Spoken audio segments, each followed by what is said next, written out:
The Adventures of Tom Sawyer, Chapter 3. Busy at War and Love. Tom presented himself before Aunt Polly, who was sitting by an open window in a pleasant rearward apartment, which was bedroom, breakfast room, dining room, and library combined.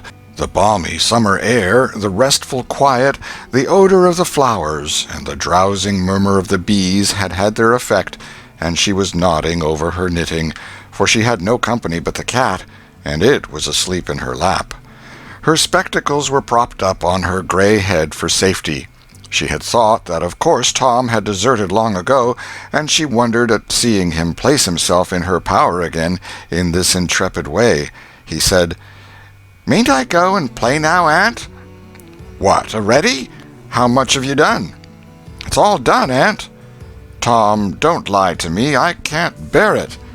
"I ain't, Aunt. It is all done." Aunt Polly placed small trust in such evidence. She went out to see for herself, and she would have been content to find 20% of Tom's statement true. When she found the entire fence whitewashed, and not only whitewashed but elaborately coated and recoated, and even a streak added to the ground, her astonishment was almost unspeakable. She said, "Well, I never! There's no getting round it. You can work when you're a mind to, Tom." And then she diluted the compliment by adding, "But it's powerful seldom you're a mind to, I'm bound to say. Well, go along and play, but mind you get back sometime in the week, or I'll tan you." She was so overcome by the splendor of his achievement that she took him into the closet and selected a choice apple and delivered it to him, along with an improving lecture upon the added value and flavor a treat took to itself when it came without sin through virtuous effort. And while she closed with a happy scriptural flourish, he hooked a doughnut. Then he skipped out and saw Sid just starting up the outside stairway that led to the back rooms on the second floor. Clods were handy, and the air was full of them in a twinkling.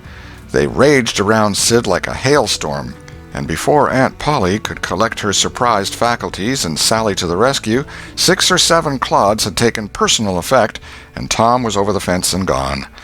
There was a gate, but as a general thing he was too crowded for time to make use of it. His soul was at peace now that he had settled with Sid for calling attention to his black thread and getting him into trouble.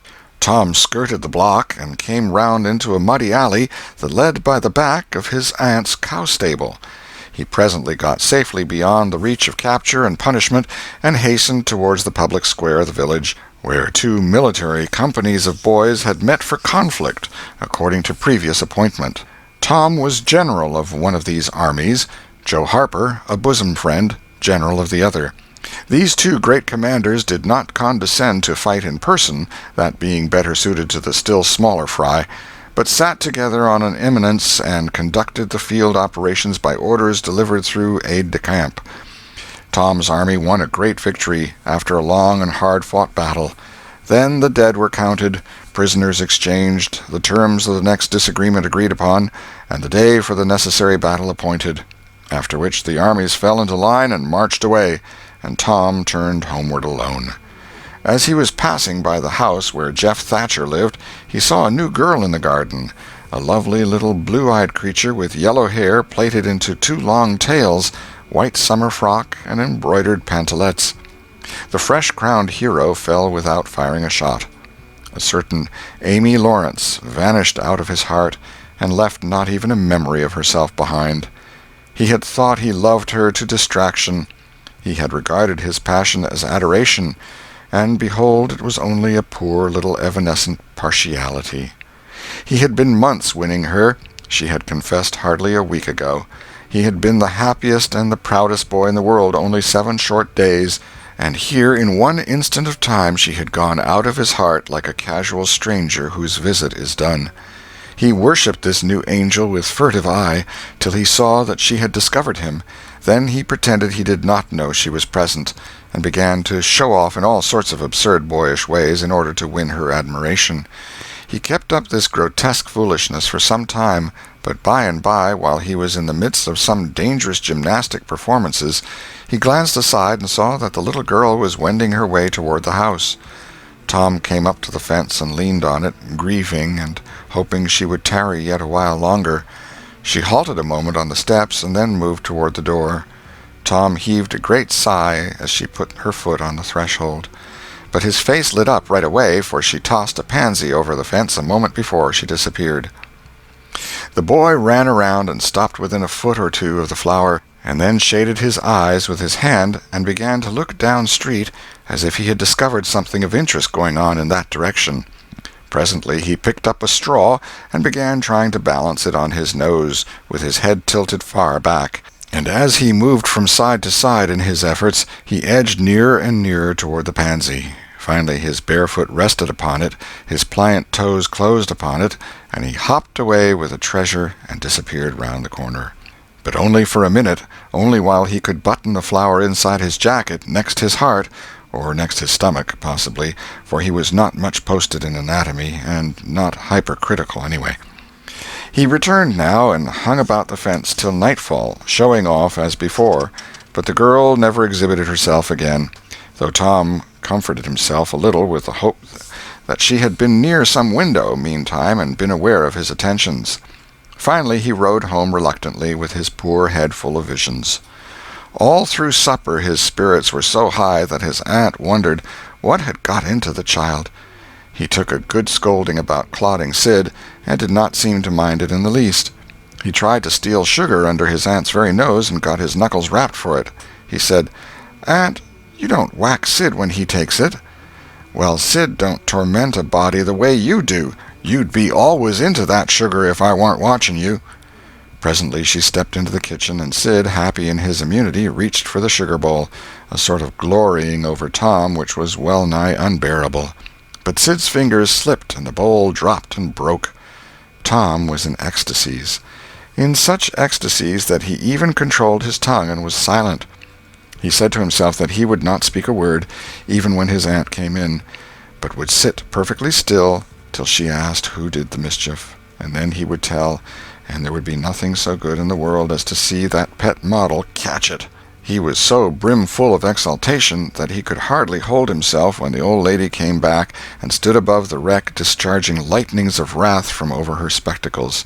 He said to himself, "Now it's coming," and the next instant he was sprawling on the floor. The potent palm was uplifted to strike again when Tom cried out, "Hold on now, what are you belting me for? Sid broke it." Aunt Polly paused, perplexed, and Tom looked for healing pity. But when she got her tongue again, she only said, "Humph!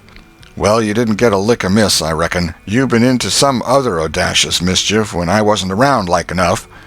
Then her conscience reproached her, and she yearned to say something kind and loving, but she judged that this would be construed into a confession that she had been in the wrong, and discipline forbade that. So she kept silence, and went about her affairs with a troubled heart. Tom sulked in a corner and exulted his woes. He knew that in her heart his aunt was on her knees to him, and he was morosely gratified by the consciousness of it. He would hang out no signals. He would take notice of none. He knew that a yearning glance fell upon him now and then through a film of tears, but he refused recognition of it. He pictured himself lying sick unto death, and his aunt bending over him, beseeching one little forgiving word, but he would turn his face to the wall and die with that word unsaid. Ah, how would she feel then? And he pictured himself brought home from the river, dead, with his curls all wet and his sore heart at rest. How she would throw herself upon him, and how her tears would fall like rain, and her lips pray God to give her back her boy, and she would never, never abuse him any more. But he would lie there, cold and white, and make no sign, a poor little sufferer whose griefs were at an end. He so worked upon his feelings with the pathos of these dreams that he had to keep swallowing, he was so like to choke, and his eyes swam in a blur of water which overflowed when he winked, and ran down and trickled from the end of his nose. And such a luxury to him was this petting of his sorrows that he could not bear to have any worldly cheeriness or any grating delight intrude upon it. It was too sacred for such contact, and so, Presently, when his cousin Mary danced in, all alive with the joy of seeing home again after an age-long visit of 1 week to the country, he got up and moved in clouds and darkness out at one door as she brought song and sunshine in at the other. He wandered far from the accustomed haunts of boys and sought desolate places that were in harmony with his spirit. A log raft in the river invited him, and he seated himself on its outer edge and contemplated the dreary vastness of the stream, wishing the while that he could only be drowned, all at once and unconsciously, without undergoing the uncomfortable routine devised by nature. Then he thought of his flower. He got it out, rumpled and wilted, and it mightily increased his dismal felicity. He wondered if she would pity him if she knew.